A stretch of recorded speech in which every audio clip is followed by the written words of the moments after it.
Yes, Mr. Brown. Well, Sana, generations which will come after us will see us as a bunch of useless, unprincipled people who allowed a genocide of this proportion to be carried out against the Palestinian people and against the Lebanese people. My grandchildren and great-grandchildren will one day ask, how did we allow this to happen?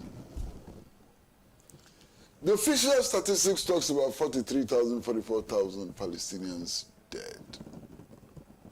That does not include those who are still buried in the rubble, whose bodies have not been identified. We are talking about 80,000 people killed in 1 year. We are talking about the largest number of journalists killed in any conflict in the world throughout history. And the Ghana Journalists Association has not found it necessary to cough on the matter. We are talking about the killing of medical practitioners, nurses and doctors in their hundreds. And the Ghana Medical Association is silent. I can't believe it. We are talking about the killing of children. Yesterday, I saw a video of a 5-week-old baby killed in an incubator. 5-week-old baby killed in an incubator. This 5-week-old baby lost her father. Some 3 weeks ago, the father was killed. Innocent father, civilian, was killed. And we are looking on unconcerned. Israel is not fighting Hamas in Gaza. The people Israel is killing in Gaza are not Hamas. The people Israel is killing in Gaza are elderly women, old men, children. Women and children constitute 70% of those who have been killed in Gaza. And we are looking on. We are not taking any action. Israel can do as it likes. It will not be called to order. Sana, this is a huge statement about the commitment of the world to principle and the commitment of the world to defending innocent civilians from aggression, from genocide and so on. This is a huge statement. Look, the Israeli ambassador to the UN, at a Security Council meeting, gets up and tears up the UN Charter in front of the world, tears the UN Charter, says it's useless. He tears it up, and there are no consequences. The Israeli ambassador tears the UN Charter in front of the world at the Security Council meeting. No consequence. The Israeli government declares the UN Secretary General persona non grata. He cannot enter Israel. There are no consequences. Unbelievable. Unbelievable. You understand? So Israel, a member state of the UN, one country, out of nearly 200 countries, has no respect for the UN, no respect for the Security Council. It does as it likes. The UN sends its peacekeepers, including Ghanaian soldiers, to South Lebanon to protect the peace, to create the conditions for peace and so on. Israel turns its guns on the peacekeepers, the UNIFIL mission. There are no consequences. France issues a statement of condemnation. Germany issues a statement of condemnation. Poland issues a statement of condemnation. Matter closed. The next day, the misnamed Israeli Defense Force still continues to fire unified positions in South Lebanon. No consequence. Look, all of these so-called superpowers and so on, America and so on, Britain, why did they invade Libya and kill Gaddafi? The allegations they made against Gaddafi does not amount to 0.005%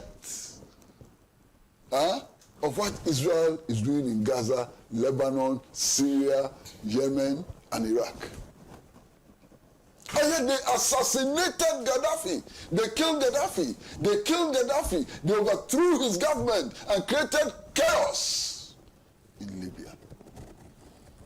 Saddam Hussein, did he do 1% of what Netanyahu is doing in West Asia? 1%. And yet, they invaded Iraq and killed 2 million people to get rid of Saddam Hussein. Double standards, hypocrisy, unbelievable hypocrisy. I can't believe it. You understand? Now, there is this pretension, the U.S. is pretending to be interested in peace, is pretending to be a broker of a ceasefire and so on. The weapons being dropped on Gaza, being dropped on Yemen, being dropped on Iraq, being dropped on Syria and in Lebanon are U.S. weapons. The aeroplanes being used to drop those bombs are U.S. weapons supplied by the U.S., paid for by the U.S. taxpayer. And the U.S. says it is interested in a ceasefire. The U.S. can stop this war by stopping to pay for the weapons that are being used in committing the genocide. The U.S. can stop this war by stopping to supply the aeroplanes that are being used to bomb innocent children and women. The U.S. has no interest in stopping this war. Indeed, to a very large extent, the war is between the Palestinian people, the Lebanese people, the Syrian people, the Iraqi people, the Yemeni people, and the hegemony that the U.S. is. So this pretension about U.S. looking for ceasefire and so on, where is it coming from? The U.S. is not interested in a ceasefire. The U.S. is the chief promoter of this war. As we speak now, the U.S. has sent soldiers on Israeli soil, together with the third air defense system and so on, to shoot down projectiles being fired from Lebanon in self-defense. Only yesterday, the U.S. decided, the Pentagon decided, to send one of its most sophisticated battleships into the area to protect Israel. To protect Israel against what? Israel went into Iran, another country, and killed the leader of Hamas, who was the Prime Minister of Palestine, elected Prime Minister of Palestine, killed him. You understand? Israel went into Lebanon and killed the leader of a political party with representation in parliament, Nasrallah, and so on. Iran wants to respond in defense of its national integrity, in defense of its territorial integrity and so on, a right which is guaranteed by the UN and so on. America says, no, you cannot respond. If you respond, we will fight against you. It has moved soldiers on the ground. It has sent an air defense system in order to thwart Iranian efforts to defend itself.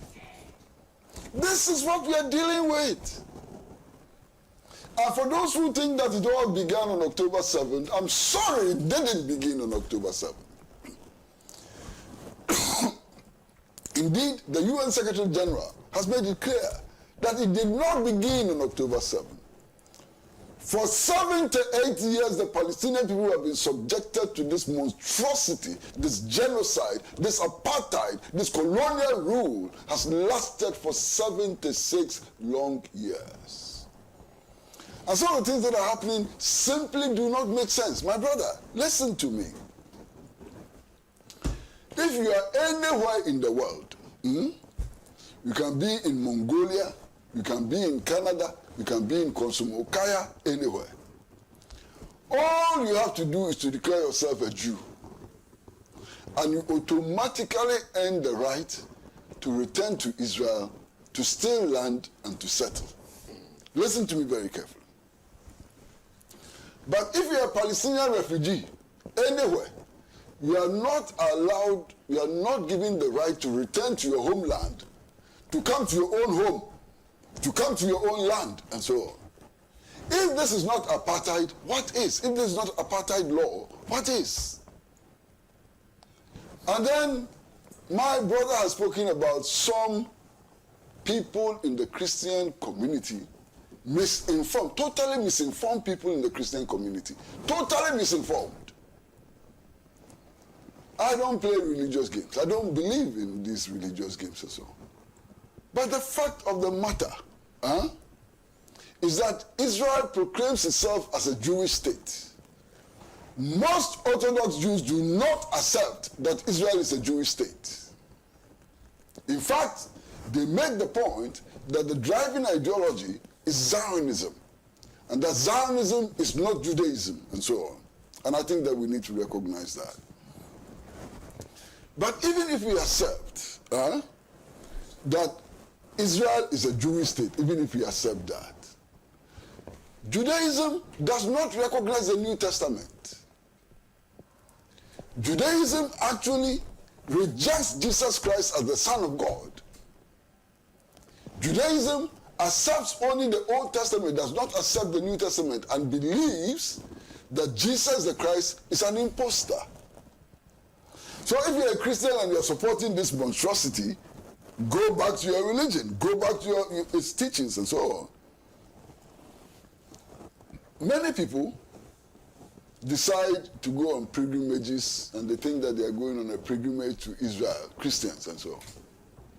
Why? The Church of Nativity, the Church of Nativity, which is the birthplace, the original birthplace of Jesus the Christ, is not in Israel but in Palestine. The people who are being bombed in Palestine and so on, they include Jews, they include Christians, they include Muslims, they include people of the Baha'i faith and all religions. The Zionist authority does not discriminate on account of religion. I am sick and tired of this genocide. This genocide has to be brought to an end, at least to free our conscience somehow. And I'm so very disappointed in the government of Ghana for many reasons. When the government of Ghana declares that it is fully in support of Israel in the committal of this genocide, I want to make it clear that that government, that president does not speak on my behalf. I'm a Ghanaian. And that president, that government is not speaking on my behalf. I am not in full support of Israel's genocide against the Palestinian people. I cannot be. You understand? Now what surprises me is that Ghanaian soldiers that we sent to Lebanon to help keep the peace are being fired upon. And our government is mute, our government is silent over the fate of the Ghanaian soldiers. And we expect these Ghanaian soldiers to be loyal to us, to defend us in the face of attack, and when Israel opens its guns on Ghanaian soldiers, we keep quiet. What a shame. What an absolute shame it is. I cannot defend the actions of the Ghanaian government. Your own soldiers are being fired upon, and you cannot condemn it. Even when Germany, when Italy, when Britain, and so on, are condemning these atrocities being committed against Ghanaian soldiers, our government is silent. Our government is mute. But you know, Senna, no matter what happens, Palestine will be free. No matter what happens, Palestine will win this war. And an independent and free Palestinian state will be established. Whether President Akufo-Addo and other supporters of Israel like it or not, an independent, free Palestinian state will be established. Thank you. Thank you very much.